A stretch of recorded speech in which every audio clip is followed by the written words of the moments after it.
ಸುಹಾಸ್ ಅವರ ಮೃತದೇಹವನ್ನು ತೆಗೆದುಕೊಂಡು ಹೋಗಲಾಗಿದೆ. ತೋಟದ ಮನೆಯ ಮುಂದೆ ಸದ್ಯ ಅಂತಿಮ ದರ್ಶನಕ್ಕೆ ವ್ಯವಸ್ಥೆಯನ್ನ ಮಾಡಲಾಗಿದೆ. ಮನೆ ಮುಂದೆ ಸಂಬಂಧಿಕರು ಆಲ್ರೆಡಿ ಬಂದಿದ್ರು. ಆ ಮೃತದೇಹ ಕಂಡೊಡನೆ ಅವರ ಆಕ್ರಂದನ ಮುಗಿಲು ಮುಟ್ಟಿತು.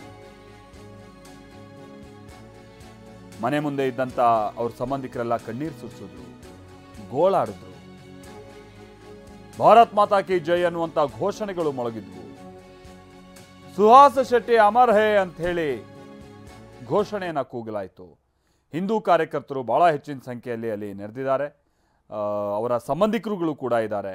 ಅವರೆಲ್ಲರಿಗೂ ಕೂಡ ಈಗ ತೀವ್ರ ದುಃಖದ ಸಂದರ್ಭ.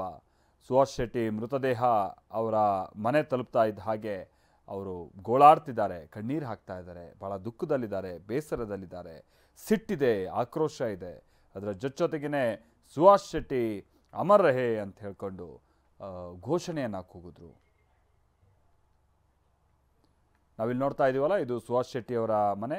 ಆ ಮನೆ ಬಳಿ ಇರುವಂಥ ಸಂಬಂಧಿಕರು ಈಗೇನು ಅಪ್ಡೇಟ್ ಅಂತ ಅಂದರೆ, ಈಗ ಪುಲಿಮಜುಲು ಅಂದರೆ ಈ ತೋಟದ ಮನೆ ಇದೆಯಲ್ಲ, ಆ ತೋಟದ ಮನೆಗೆ ಸುಹಾಸ್ ಶೆಟ್ಟಿ ಅವರ ಮೃತದೇಹವನ್ನು ತೆಗೆದುಕೊಂಡು ಹೋಗುವಂಥ ಕಾರ್ಯ ಆಗಿದೆ.